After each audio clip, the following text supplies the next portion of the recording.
আসসালামু আলাইকুম, আমার কুকিং চ্যানেলে স্বাগতম সবাইকে। তো ভিউয়ার্স, আজ আমি আপনাদের সাথে শেয়ার করব হচ্ছে আফগানি চিকেন মালাই শিক কাবাব। তো ভিউয়ার্স, এই কাবাবটা দেখতে যেমন লোভনীয়, খেতেও কিন্তু অনেক মজা, অনেক ক্রিমি। বাসায় কোনো মেহমান আসলে ঝটপট এই আফগানি চিকেন মালাই শিক কাবাবটা তৈরি করে দিতে পারেন। মেহমানরা কিন্তু খেয়ে খুবই খুশি হবে। ঈদে বা বিভিন্ন অনুষ্ঠানে এই আফগানি চিকেন মালাই শিক কাবাবটা ট্রাই করে দেখতে পারেন। এই আফগানি চিকেন মালাই শিক কাবাবটা দেখতে যেমন লোভনীয়, খেতেও কিন্তু খুবই মজা। আজকে আমি এই আফগানি চিকেন মালাই শিক কাবাবটা খুবই অল্প উপকরণ দিয়ে কম সময়ে তৈরি করব, একদম সহজ পদ্ধতিতে। তো ভিউয়ার্স, চলুন দেখে নেওয়া যাক কিভাবে আমরা আফগানি চিকেন মালাই শিক কাবাবটা তৈরি করব। কাবাব তৈরি করার জন্য আমি প্রথমে নিয়ে নিয়েছি একটা ইলেকট্রিক ভেজিটেবল চপার। এই চপারের মধ্যে আমি প্রথমে দিয়ে দেব দুটা বড় সাইজের পেঁয়াজ কুচি। এরপর দিয়ে দেব 7-8টার মতো কাঁচামরিচ। কাঁচামরিচটাকে আমি মাথা দিয়ে ভেঙে দিয়েছি। এরপর দিয়ে দেব 1 মুঠো পরিমাণে ধনেপাতা কুচি। এরপর আমি চপারের মুখটা বন্ধ করে দিয়ে চপ করে নেব। একদম ইজিলি এই ইলেকট্রিক ভেজিটেবল চপারে চপ করা যায়। তো ভিউয়ার্স, দেখতে পাচ্ছেন কথা বলতে বলতে আমি ধনেপাতা, কাঁচামরিচ আর পেঁয়াজটাকে চপ করে নিয়েছি। এরপর আমি এই চপ করে নেওয়া কাঁচামরিচ, পেঁয়াজ আর ধনেপাতার মধ্যে দিয়ে দেব চিকেনের টুকরোগুলো। এখানে আমি মুরগির বুকের মাংস নিয়েছি 2টো। এরপর আমি এই চিকেনগুলোকে টুকরো করে নিয়ে চপারে দিয়ে চপ করে নিয়েছি।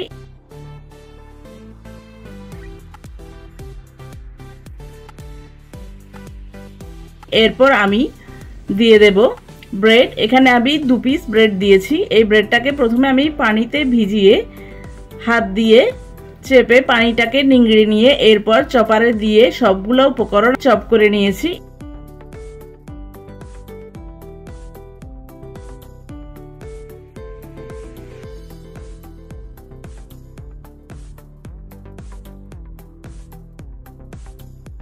তো ভিউয়ার্স, দেখতে পাচ্ছেন কত সহজে আমাদের সবগুলো উপকরণ চপ করা হয়ে গেছে।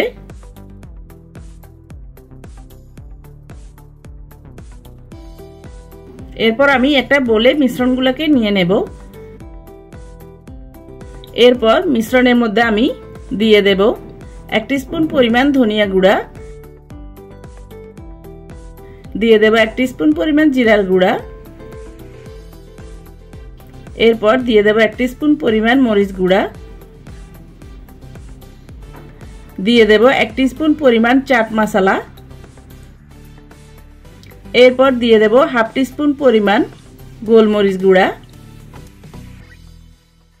দিয়ে দেব 1 টিস্পুন পরিমাণ ভাজা গরম মশলা গুঁড়া। এই ভাজা গরম মশলা গুঁড়াটা আমি নিজের হাতে তৈরি করেছি। রেসিপি লিংক ডেসক্রিপশনে দেওয়া থাকবে, চাইলে দেখে নিতে পারেন। এরপর আমি দিয়ে দেব স্বাদ মতো লবণ। এরপর আমি দিয়ে দেব 1 টিস্পুন পরিমাণ ঘি। এরপর আমি সবগুলো উপকরণ ভালো করে মেখে নেব।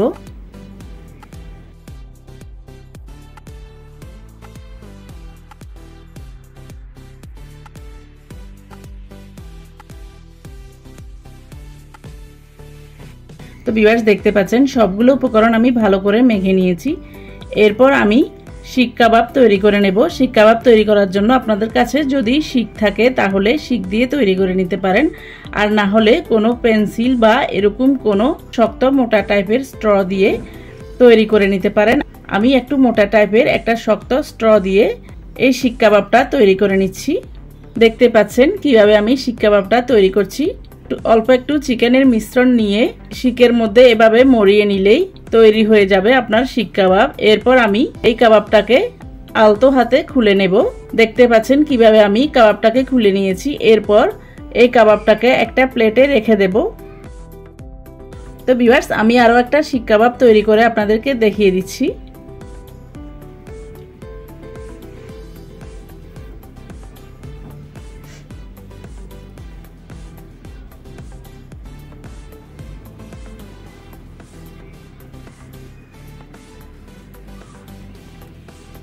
এরপর আমি কাবাবটাকে আলতো হাতে কিভাবে শিক থেকে বের করে নিচ্ছি দেখতেই পাচ্ছেন।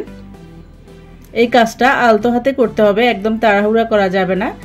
এরপর আমি এই কাবাবটাকেও প্লেটে রেখে দেব একটু ফাঁক করে। এই একই নিয়মে আমি সবগুলা কাবাব তৈরি করে নিয়েছি।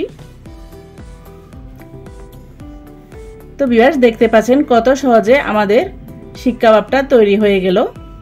এরপর আমি এটাকে একপাশে রেখে চলে যাব চুলায় এই কাবাবগুলোকে ফ্রাই করার জন্য। চুলায় একটা প্যান বসিয়ে আমি দিয়ে দিয়েছি 3 থেকে 4 টেবিল স্পুন পরিমাণ রান্নার তেল। এরপর তেলটা ভালো মতো গরম হয়ে গেলে আমি চুলার আঁচটাকে মিডিয়াম ফ্লেমে রেখে একে একে কাবাবগুলোকে দিয়ে দিয়েছি।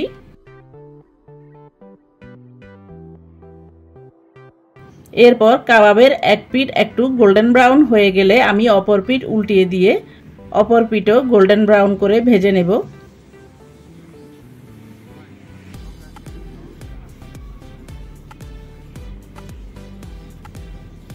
তো ভিউয়ার্স দেখতে পাচ্ছেন আমি কাবাবের এপিঠ ওপিঠ দুপিঠই গোল্ডেন ব্রাউন করে ভেজে নিয়েছি। এরপর আমি একটা একটা করে কাবাব একটা হ্যান্ড স্ট্রেনারের সাহায্যে উঠিয়ে প্লেটে রেখে দেব। এই একই নিয়মে আমি বাকি কাবাবটাকেও ভেজে নিয়েছি। তো ভিউয়ার্স দেখতে পাচ্ছেন কাবাবটা দেখতে কতটা সুন্দর লাগছে। এই পর্যায়েও আরও একটু ভেজে নিয়ে কাবাবটা আপনারা খেতে পারেন আর ফ্রোজেনও করতে পারেন। প্লেটটা সরাসরি ডিপে রেখে দিয়ে একটু শক্ত হয়ে গেলে একটা জিপলক প্যাকেটে ভরে ডিপে রেখে দিতে পারেন। তো ভিউয়ার্স এরপর আমি সেই একই তেলে দিয়ে দেব 1 কাপ পরিমাণ পেঁয়াজ কুচি। পেঁয়াজটাকে আমি একটু নেড়ে চেড়ে সফট করে ভেজে নিয়ে এরপর দিয়ে দেব 15-16টার মতো কাজু বাদাম, দিয়ে দেব 15-16টার মতো কাঁচামরিচ। কাঁচামরিচটাকে আমি মাথা দিয়ে ভেঙে দিয়েছি। এরপর দিয়ে দেব 1 মুঠো পরিমাণে ধনেপাতা। এরপর আমি কিছুক্ষণ নেড়ে চেড়ে কালারটা চেঞ্জ হয়ে আসলে এই সবগুলো উপকরণ চুলা থেকে নামিয়ে নিয়ে ঠান্ডা করে নেব। সবগুলো উপকরণ ঠান্ডা হয়ে গেলে এরপর আমি একটা ব্লেন্ডার জার নিয়ে ব্লেন্ডার জারে দিয়ে দেব। তো ভিউয়ার্স দেখতে পাচ্ছেন আমি সবগুলো উপকরণ ঠান্ডা করে নিয়ে একটা ব্লেন্ডার জারে দিয়ে দিয়েছি। এরপর দিয়ে দেব 1 কাপ পরিমাণ টক দই। এরপর আমি সবগুলো উপকরণ ভালো করে ব্লেন্ড করে নিয়ে একটা স্মুথ পেস্ট তৈরি করে নেব।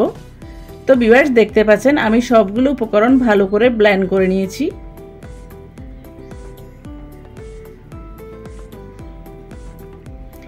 এরপর আমি তৈরি করে নেব গ্রেভি। এই গ্রেভিটা তৈরি করার জন্য আমি প্রথমে চুলায় একটা প্যান বসিয়ে দিয়ে দিয়েছি 2 টেবিল স্পুন পরিমাণ রান্নার তেল।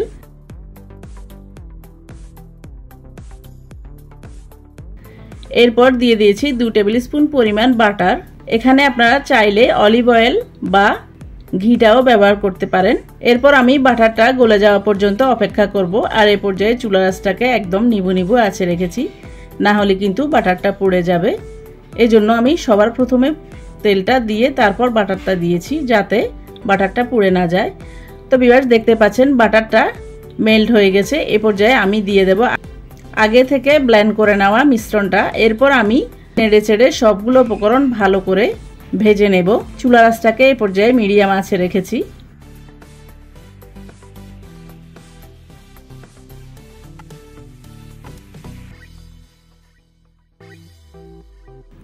তো ভিউয়ার্স দেখতে পাচ্ছেন গ্রেভিটাকে আমি 1 মিনিট পর্যন্ত নেড়ে চেড়ে ভেজে নিয়েছি। এই পর্যায়ে আমি দিয়ে দেব গুঁড়া মশলা। এখানে আমি দিয়ে দিয়েছি 1/2 টিস্পুন গোলমরিচ গুঁড়া, 1 টিস্পুন ধনিয়া গুঁড়া, 1 টিস্পুন জিরার গুঁড়া, 1 টিস্পুন চাট মশলা, 1 টিস্পুন মরিচ গুঁড়া আর 1 টিস্পুন ভাজা গরম মশলা গুঁড়া।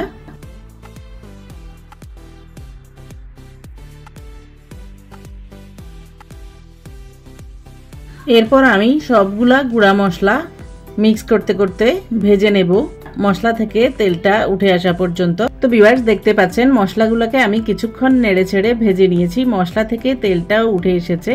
এই পর্যায়ে আমি দিয়ে দেব ছোট 1 টুকরো জয়ফল, দিয়ে দেব অর্ধেক পরিমাণ জয়ত্রী ফুল, এরপর দিয়ে দেব 3 টুকরো দারুচিনি, দিয়ে দেব 4টা ফাটিয়ে নেওয়া এলাচ, এরপর দিয়ে দেব 1 টেবিল স্পুন পরিমাণ আদা রসুন বাটা। এরপর আমি সবগুলো উপকরণ নেড়ে চেড়ে বাটা মশলার কাঁচা গন্ধটা চলে যাওয়া পর্যন্ত ভেজে নেব। তো ভিউয়ার্স দেখতে পাচ্ছেন মশলাগুলোকে আমি কিছুক্ষণ ভেজে নিয়েছি, মশলা থেকে তেলটাও উঠে এসেছে আর খুব সুন্দর একটা স্মেল এসেছে। এ পর্যায়ে আমি দিয়ে দেব ব্লেন্ডার জার ধুয়ে 2 কাপ পরিমাণ পানি।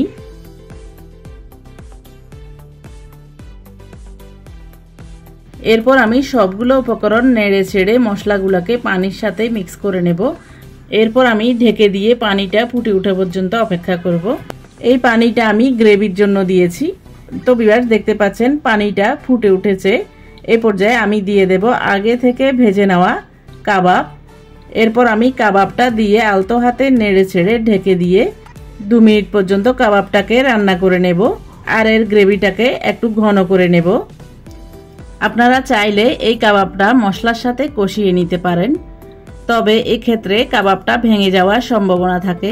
এই জন্য আমি কাবাবটাকে সরাসরি গ্রেভির মধ্যে দিয়ে আলতো হাতে নেড়ে চেড়ে ঢেকে দিয়ে রান্না করে নেব 2 মিনিট পর্যন্ত। তো ভিউয়ার্স দেখতে পাচ্ছেন ফিরে আসলাম 2 মিনিট পর। এরপর আমি নেড়ে চেড়ে গ্রেভিটাকে চেক করে নিয়ে লবণটা দিচ্ছি।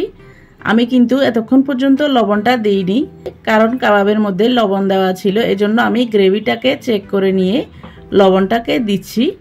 এখানে আমি স্বাদ মতো লবণটা দিয়েছি। এরপর আমি আলতো হাতে নেড়ে ছেড়ে ঢেকে দিয়ে আরও কিছুক্ষণ রান্না করে নেব গ্রেভিটা ঠিক হয়ে আসা পর্যন্ত।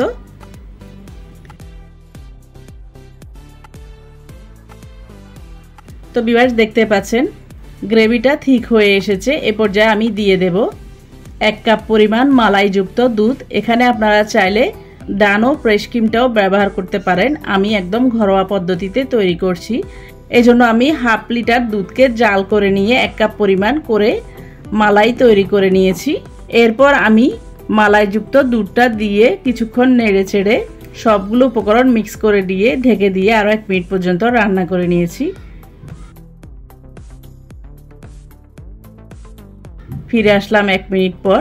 এই পর্যায়ে আমি একটু নেড়ে চেড়ে আপনাদেরকে দেখিয়ে দিচ্ছি। দেখতেই পাচ্ছেন এই আফগানি চিকেন মালাই শিক কাবাবটা কতটা ক্রিমি হয়েছে।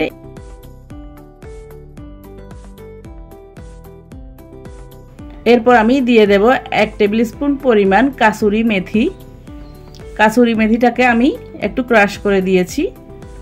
এরপর আমি নেড়ে চেড়ে সবগুলো উপকরণ ভালো করে মিক্স করে নেব। এই নাড়াচাড়ার কাজটা একটু আলতো হাতে করবেন, না হলে কিন্তু কাবাবটা ভেঙে যেতে পারে।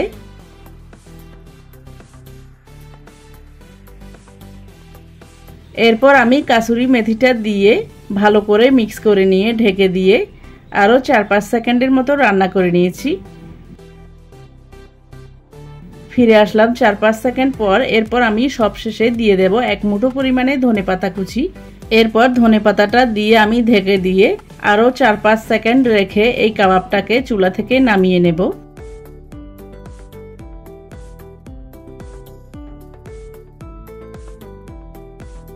চুলা থেকে নামানোর আগে আমি আপনাদেরকে কাবাবের লুকটা দেখিয়ে দিচ্ছি। দেখতে পাচ্ছেন কতটা ক্রিমি হয়েছে।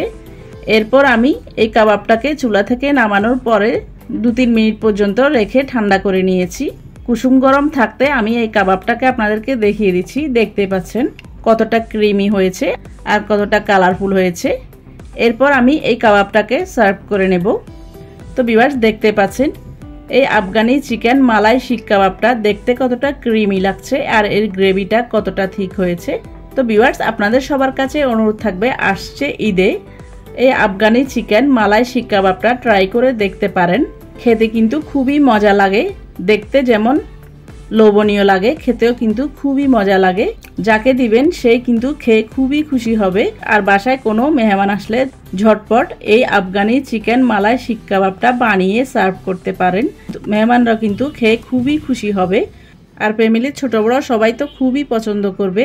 তো ভিউয়ার্স আপনাদের সবার কাছে অনুরোধ থাকবে আমার আজকের এই আফগানি চিকেন মালাই শিক কাবাবটা যদি ভালো লাগে তাহলে বাসায় একবার হলো ট্রাই করবেন। আর রেসিপিটি ট্রাই করলে কেমন হয়েছে কমেন্ট করে জানাবেন।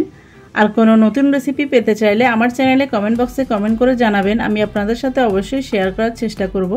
তো ভিউয়ার্স আবারও আমার রেসিপিটি ট্রাই করার অনুরোধ জানিয়ে আমার চ্যানেলকে লাইক কমেন্ট শেয়ার ও সাবস্ক্রাইব করার অনুরোধ জানিয়ে আজকের মতো এখানে বিদায় নিচ্ছি। আবার দেখা হবে নতুন কোনো ভিডিওতে নতুন কোনো রেসিপি নিয়ে। সে পর্যন্ত সবাইকে আসসালামু আলাইকুম, আল্লাহ হাফেজ।